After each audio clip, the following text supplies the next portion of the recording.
देख लेंगे भाई, देख लेंगे। अगर स्कूल बनता, वही कोई विद्यालय बनता तो वैज्ञानिक बढ़ते। 13 साल में इतना ज्ञान काहे ले लिए भैया? सर स्कूल गए तब से ले लिए ना। अच्छा, कि आपकी मुक्ति के जो रास्ते हैं ना, आगे बढ़ने के रास्ते वो स्कूल से खुलेंगे।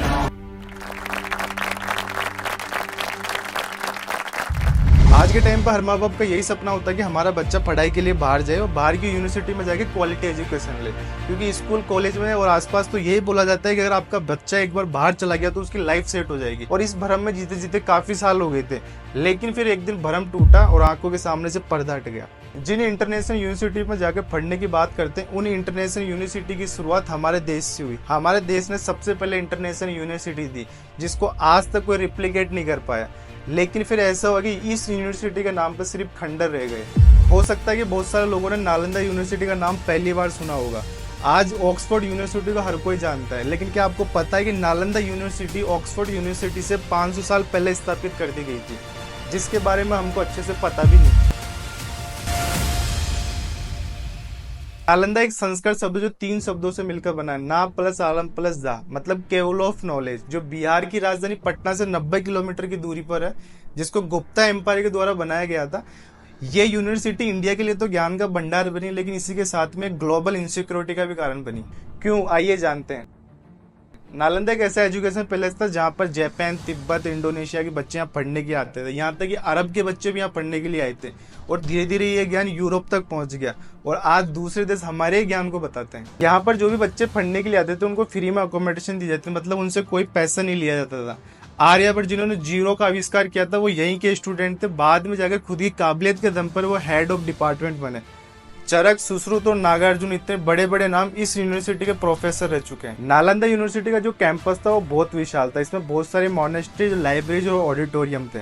कहा जाता है कि इसके शिखर के ऊपर हजारों स्टूडेंट और टीचर रहा करते थे। बताया जाता है कि ये 10 किलोमीटर लंबा और 5 किलोमीटर चौड़ा फैला हुआ था। इसके अंदर 108 ब्लॉक्स थे और 11,000 से ज्यादा कमरे थे, जिनमें सिर्फ 11 ब्लॉक्स ही मिल पाए। नालंदा यूनिवर्सिटी को 5वीं शताब्दी में सम्राट कुमार गुप्त ने बनवाया, और 5वीं शताब्दी से लेकर 12वीं शताब्दी तक ये बहुत ज्यादा ग्रोथ करा, क्योंकि इसमें गुप्त से लेकर हर किसी को इसको स्पेशल बनाने में बहुत ज्यादा हाथ था। यहाँ पर no peace, no food, no maintenance, no accommodation. आपके दिमाग में सवाल तो आ रहा होगा कि इसका सबका पैसा कहाँ से आता था? खाने के लिए पैसा तो चाहिए होगा, ये कहाँ से आता था? ये इसलिए था क्योंकि नालंदा के आसपास में जितने भी 100 गांव थे, उनका जितना भी टैक्सेस होता था वो नालंदा के पास आता था। सब कुछ इतना अच्छा चल रहा था, फिर इसको एक दिन जला दिया जाता है और स्टूडेंट और टीचरों को बेरहमी से काट दिया जाता है, और सिर्फ नालंदा को एक खंडर बना के छोड़ दिया। इसकी शुरुआत हुई थी चोरी से। जब वैनसोंग इंडिया से वापस गए थे तो उस टाइम पे उन्होंने 657 बुद्धेर टैक्सेस और 15 बुद्धेर रेलिक्स को 520 बक्सों में बंद करके ले गए थे।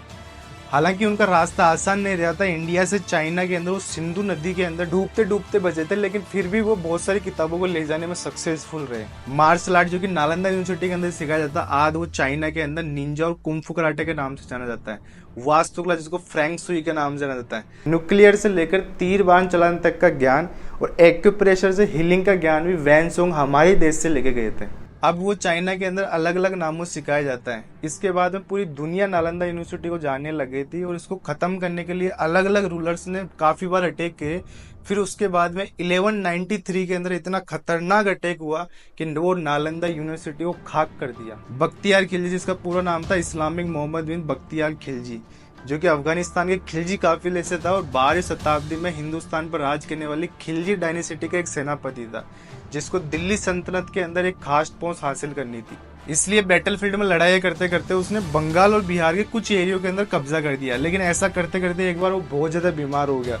बहुत सारे उपाय और हकीमों से इलाज कराने के बाद में वो सही नहीं हुआ। उस टाइम पे उसको किसी ने सलाह दी कि नालंदा यूनिवर्सिटी के आयुर्वेद डिपार्टमेंट के प्रिंसिपल राहुल श्री भद्र उनका इलाज कर सकते हैं।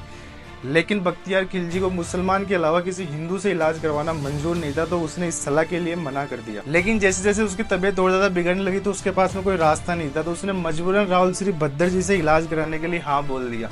लेकिन उसने एक शर्त रखी कि मैं काफिरों की कोई दवाई नहीं खाऊंगा, अगर तुम बुद्धिमान हो तो मेरे को ऐसे सही करके बताओ।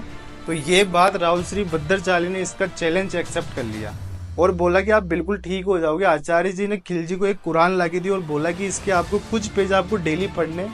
खिलजी ने कुरान पढ़ना चालू करा, कुछ टाइम के अंदर उसकी तबीयत में सुधार होने लग गया और कुछ टाइम के अंदर वो बिल्कुल ठीक हो गया। ठीक होने के बाद में खिलजी बहुत ज़्यादा शौक के अंदर था कि कुरान पढ़ने से कैसे सही हो सकता है। इसके पीछे का राज जानने की कोशिश करी। आचार्य जी ने बताया कि उसने आपके कुरान के पेज के ऊपर दवाई लगा दी थी और उनको पता था कि जब आप थूक का इस्तेमाल करोगे तो दवाई आपके अंदर चली जाएगी, आप बिल्कुल ठीक हो जाओगे। ये सुनकर खिलजी बौखला गया और बहुत ज़्यादा जलन और बहुत ज़्यादा इनसिक्योरिटी फील करने लगा कि दूसरे देश और दूसरे देश के धर्मों के पास में इतना ज्ञान जो कि हमारे देश और हमारे हकीमों के पास में नहीं है। तब उसने सोचा कि अगर इस देश पे मेरे को राज करना है तो इसकी जड़ को खत्म करना पड़ेगा और इसकी जड़ है शिक्षा। तब खिलजी ने दृढ़ निश्चय किया कि वो नालंदा की इस सोर्स को पूरी तरह खत्म कर देगा और अपनी पूरी सेना के साथ में नालंदा पर हमला बोल देता है और वहाँ के मॉक्स, स्टूडेंट और प्रोफेसरों को बेरहमी से मारा जाता है, उनके सिर धड़ से अलग कर दिए जाते हैं और वहाँ पे पूरी यूनिवर्सिटी के अंदर आग लगा दी जाती है। ऐसा बोला जाता है कि वहाँ की जो आग थी, जो लाइब्रेरी में रखी हुई किताबें थी, उनको जलने में 3 महीने लगे और उनकी आग बुझने के अंदर 6 महीने लगे। इतना भयानक माहौल था वहाँ का।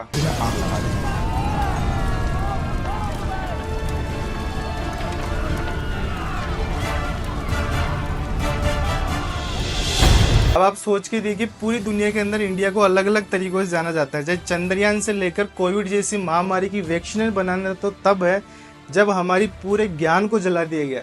आप सोचो अगर नालंदा जैसी यूनिवर्सिटी का खजाना हमारे पास होता तो आज हमारा देश कहाँ पर होता। ये डिस्टेंस इतना बड़ा था कि 12वीं सदी से लेकर 19वीं सदी तक भारतवासियों को पता ही नहीं था कि नालंदा यूनिवर्सिटी का नाम से कुछ है या भी नहीं।